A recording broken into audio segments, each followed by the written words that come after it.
Hajime!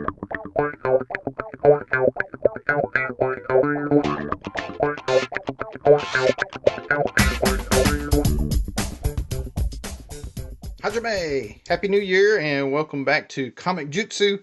JT McRoberts here, and I'm going to walk you through another edition of Rarities. This week we're going to feature something a little bit unusual, but it does have a comic book connection, and I am talking about the original Moldvay version of TSR's Dungeons and Dragons basic box. Although inside this box you're actually going to see a little bit of both the basic set and the expert set, along with the adventure modules that were included with them. Hopefully you are familiar with Dungeons and Dragons nowadays. I mean, it's had a lot of exposure through pop culture and the popular media, through series such as Stranger Things on Netflix and things like Critical Role. Live actual role-playing online have become incredibly popular, leading to the latest edition of Dungeons and Dragons, that being 5th edition, being immensely popular. Actually, the most popular version of D&D ever. And it's become a license to print money for both Wizards of the Coast and Hasbro, who ultimately owns that IP. What we're looking at is the original Moldvay version of the basic set. I call it the original version because it's the first one that I played as a kid. I probably read it and looked at it more than I actually played it, because at the time I did not have a group with which to play the game. But I had a ton of fun just digging through here. And actually all of these images I used to just study, and I would practice drawing, and I would just literally redraw these images over and over again. Here on the cover you see the great artist Earl Otis. Opening it up inside, and we've got the remainder of my original basic set dice. There's an expert die. And here we have the basic rules. Here in the inside cover, we see the first piece by Bill Willingham. If you're familiar with the comics, you'll know that Willingham is most popular for his work on Fables, as a writer on Fables. In addition to his time creating the creator-owned series, The Elementals, which was mostly published by Comico, but I believe it appeared in a few other publishing spaces, such as, not Charlton, was it Capital? Maybe Capital Comics? Anyway, but this was the first place I saw Bill Willingham. Of course, now I'm a really young little guy at this time, so I just redrew all of this stuff. Anytime I needed a dragon and a piece of artwork, I would just go to this and basically just copy it. Same thing with the wizard. I mean, I love just how dynamic this is, and the spell effects and everything. That was what was really captivating to me, because stuff like this is like out of a Doctor Strange comic book almost. You've got this Merlin looking figure over here. So yeah. So if you're from the land of comics, I'm sure you're asking yourself, now why are we talking about D&D? But it's because of the artwork. I mean, it was definitely one of the things that drew me in. I'm not sure who drew that piece. Maybe Bill Willingham, but it's not signed anywhere.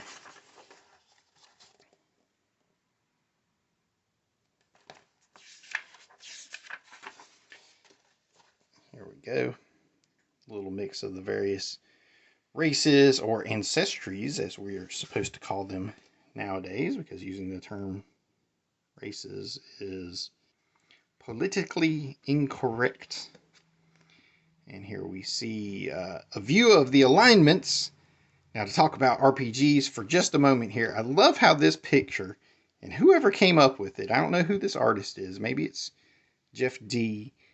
I don't see his signature on it though, but they perfectly illustrate the three main alignments. Well, here at the time they were chaos, law, and neutrality. So you see the three attitudes. You see the evil character, the chaotic character wants to kill the captive, the lawful character wants to stop him from doing that, and the neutral character doesn't care. So there you go. He's the emo alignment. rack of weapons. Again, anytime I was drawing a comic and I needed a good sword or an axe or something, I would just go straight to this artwork. Now that's Earl Otis. RPG aficionados will, of course, recognize the artist instantly. Some sort of lizard man. Here's one of my favorites. I always wanted to see her come to life. Now I realize she was probably just a Red Sonja ripoff. But man, I used to love this Jeff D drawing of Morgan Ironwolf, I believe is what her name is. It's on the fake character sheet right here. That's pretty neat. Well, it's not a fake character sheet, but it's a, an example sheet. I'm sure I'm boring somebody with that.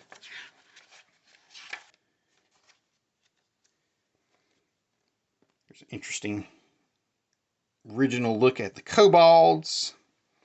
There are some killer bees, illustrated by Bill Willingham. There's a Medusa.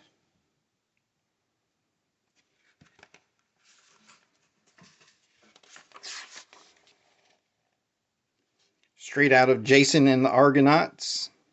Skeleton. There's a guy being bitten by a giant spider. Now, of course, as a longtime Lord of the Rings and Tolkien fan, I knew all about giant spiders. There's a troglodyte. I'm sure your eyes are glazing over if you're not an RPG fan, but this art is fantastic. Here's Earl Otis again, with a little collective of wizards or some kind of arcane traders here, trading items, arguing over this staff.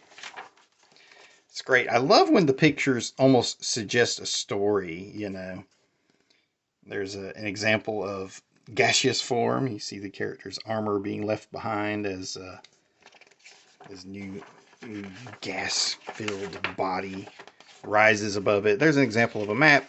Not so exciting for non-role players, but there you go. So that's a look at the first book. Of course, I do have the expert edition as well. I don't have the box for that anymore. They have been long destroyed. But again, we open it up. Boom, first page, Bill Willingham. Very nice. Here's a nifty picture of halflings. Check that out. These halflings are really small. Halflings, i.e. hobbits from Lord of the Rings. Because look how this guy is bent down. I mean, those are some really tiny halflings. Those are much smaller than what we've been led to believe by any of like the animated or live action versions of Tolkien's adaptations. But again, these are supposed to be slightly different here in Dungeons and Dragons land. Now this is, I don't recognize that signature, but I've always liked this piece. Just good solid anatomy, nice action pieces. And it looks like it's in the middle of some kind of scene going on, like there's an attack about to happen. Oh, this is a nice one. The wizard eye there going through the wall. And you see what looks like a vampire-like figure on the other side there. I always thought that was pretty neat. There's a cool spell effect for you. Pass wall. So we try to get those focused in for you. There's a nice one. Disintegration. So you can see as a comic book fan, essentially what they did was they didn't just put illustrations of figures here and there, but they inserted comic panels into these books to imply story, to imply action, to show all the different phases of adventure that one can find in Dungeons and Dragons. But yeah, that's just great there. Look at that. Disintegrate on a dragon. So spectacular.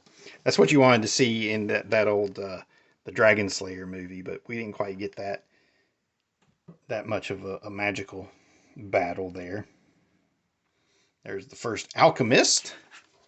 There's the magic carpet.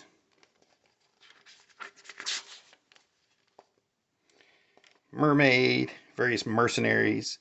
again, I mean, I just redrew so many of these pieces. Really, honestly, this was before my comic collecting experience. I mean, the only comics I would get at this time were maybe gifts of some sort. Where somebody would see one of those weird sealed 3 packs at the grocery store, and they would pick it up thinking like, oh, little JT would like to read comics, and I would just get them, and they'd be some kind of random collection of like Captain America plus a Team America episode or issue, and then like a Micronauts issue. Yeah, just 3 completely random books or whatever. Another nice Bill Willingham piece there. Willingham and Jeff D are absolutely my favorites. I mean, Willingham, his artwork was just so solid. The storytelling was so sound. I mean, even in one panel, see, this whole book could have easily been just this, just figures just standing around like this. I think that's a Jeff D. But it's not like that. I mean, there are actual pieces of storytelling, hints at adventure, hidden all throughout, and these little comic panels that they've included, and they just show you so many different facets of these role-playing worlds. Nice Pegasus. Oh, here's another favorite of mine. The Wraith, the Spectre. That's an Earl Otis piece. And here we see the callback to Willingham's vampire, who appeared in the other panel earlier in this book. I just love that. I love that there's like a little piece of continuity right here inside this, even though all these panels are separate. They're all meant to be taken individually. But when he could, he linked them together by including that vampire in the Arcane Eye image. There's another Bill Willingham piece, Horn of Blasting. I love the magic items. To me, it was like Tolkien. I could imagine seeing Aragorn or Robin Hood or Lancelot or Ivanhoe, having some of these magic items. And I just love the idea of being able to make a character that could find these items and gain powers and, go off and do wondrous and amazing things. So there you have it. That is most of the art for that. But I don't want to show you too much of these. But then again, a big part of the success of early D&D was, of course, the artwork in the modules. I mean, they're so evocative. This is a Timothy Truman piece, it looks like. I haven't gone through and like flagged all of these for the individual artists. Truman might have done all of the artwork in this. I don't want to speak out of turn. Oh, yep, there it is. Timothy Truman. Because I did not want to spend time flipping through absolutely every page of the adventures. I think that would make for a better sequel to this video. But I just wanted to give you a little hint of it and share the look at those illustrations in the basic book and the expert book. I believe this is another Earl Otis piece here on the cover. Keep on the Borderlands. Inside, you've got a Rosloff piece. Not my favorite, but again, I always enjoyed it. Because to me, this is new stuff. These are new worlds, new discoveries. I don't want to show you too much. Just a little hint of the adventure there in the Keep on the Borderlands. There's the back of the box. That's what was included inside. The crayon is long gone. Most of the dice are long gone. But good stuff. There's the old classic TSR Wizard logo. And there you have it. If you are a Dungeons and Dragons player and you play the current edition, you've probably heard all of the hubbub about OneDnD and Wizards of the Coast possibly revoking the OGL. And if that's true, I definitely join in with the voices that say, let's keep D&D open. And, I don't understand why Hasbro and Wizards of the Coast is making so much money and they feel the need to try to edge out all of the little publishers in the market that make a living by creating material for Dungeons and Dragons at the independent level. So anyway, there you go. I hope you enjoyed this episode of Rarities. Thanks for watching. Comment below. That helps the channel.